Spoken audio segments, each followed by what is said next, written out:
Welcome.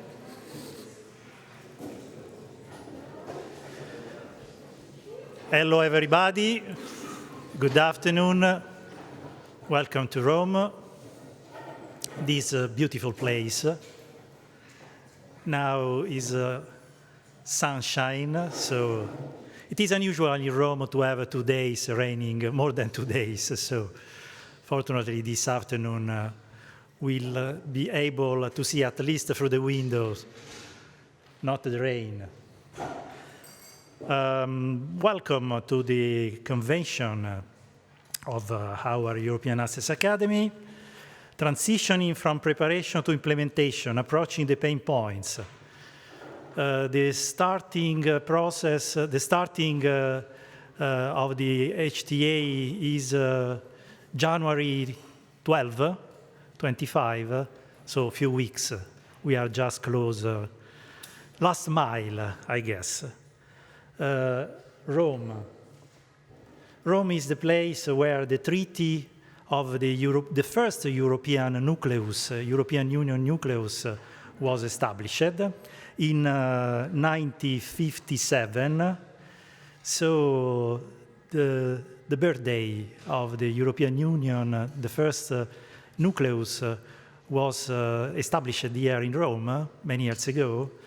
And in a place, not in this place, but in a place similar to the place we are here today.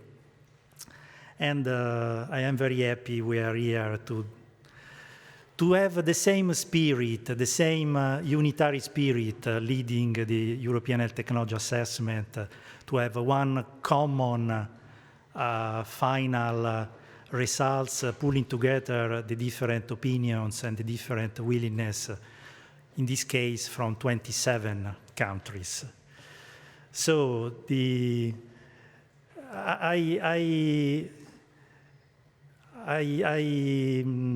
wrote the editorial as a title, E pluribus unum, one from many, because it is the spirit to say, to have only one result, only one final outcome from different countries, different opinions. And the JCA is in that spirit. JCA is something like a ready-made pizza base. So it is a common base in order to then each country can fill the different ingredients according to the specific preferences. I mean, the Italian pizza is with mozzarella and pomodoro and tomato, maybe the French with onions, the German with Würstel and potatoes, so and so on. So I search in the internet on Google the different preference in the different countries. This is only to fix in your mind that there is a common ground to be filled, to be completed according to the single preference. So the philosophy is, again, to start from a common, to start from a common ground, but respecting the different individual willingness. Obviously, an important point is the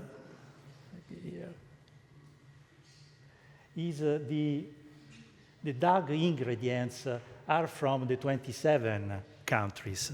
So it is, a sort of cycle where there is a common base defined according to the willingness to the DAF ingredients from the different countries to be used by different countries according to the respective willingness, preference, affordability, and so on.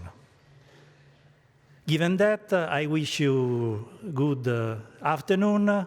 I am sure the discussion will be very interesting. I leave the floor to Jörg for the continuation. Thank you very much.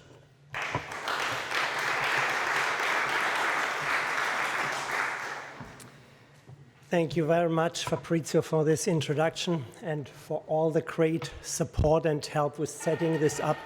Also to Renato and Stefano, who were extremely supportive here. Thank you. So contemplating where we stand and where we want to go content-wise with this, with our European Access Academy, you already said, it's about transitioning from preparation to implementation.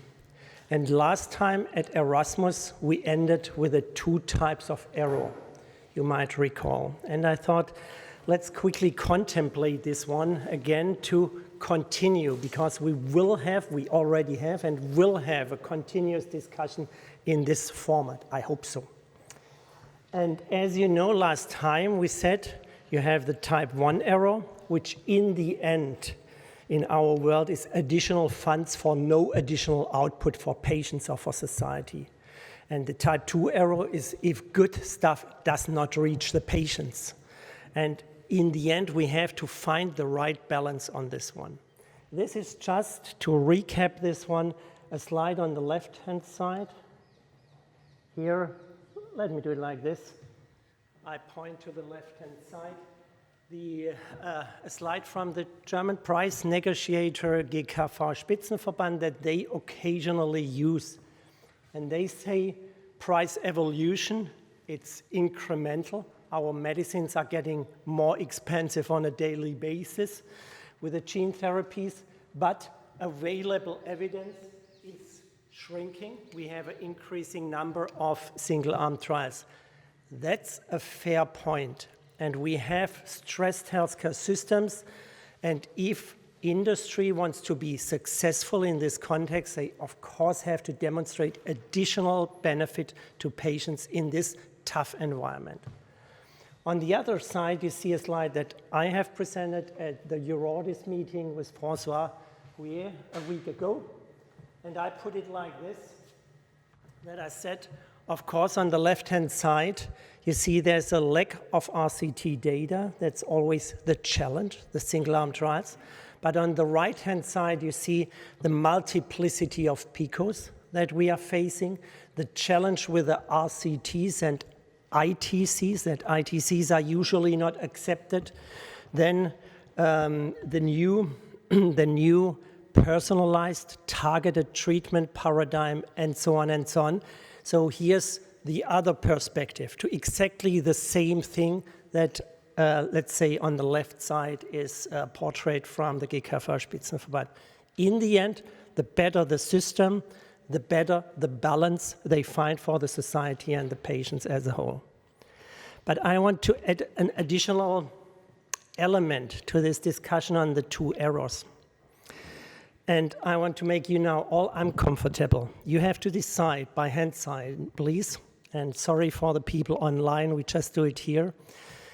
If you have an innocent person and you have to give him or her life sentence or death sentence, you are the judge now.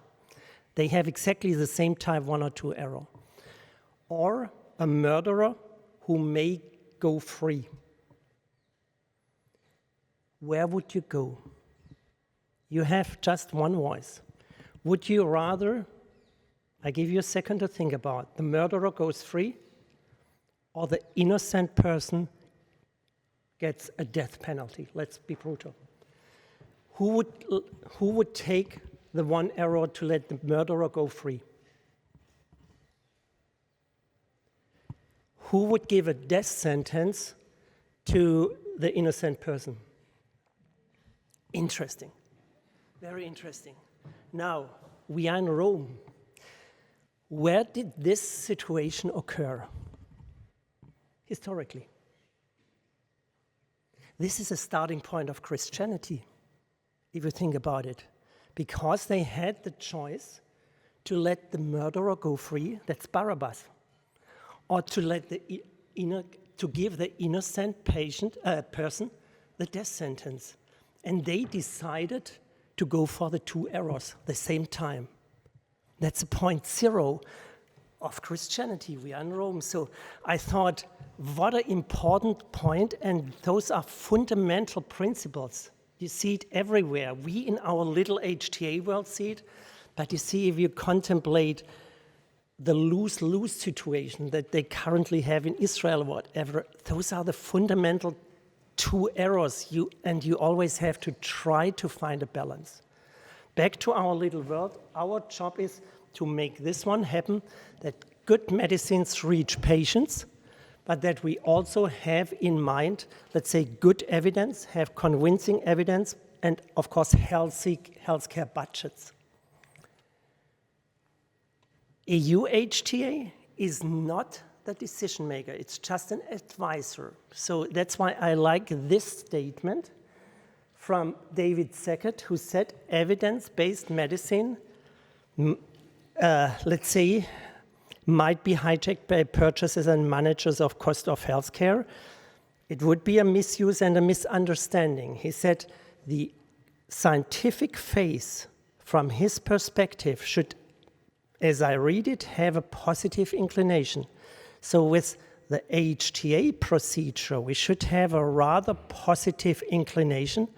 We all know that there's a second national process, which will be tough because price negotiation and so on and so on. But in the doubt, as you previously said, you should have rather the positive inclination. And that's my final slide, because the language in the regulation has a lot of positive elements to this one, to our issue. They say we should strengthen methodologies applicable to the personalized medicines. We should include considerations to the degree of certainty of relative effects, and so on and so on. There's a lot of excellent language in the regulation that we need to work with, and to some extent also hold them accountable, if I may put it like this.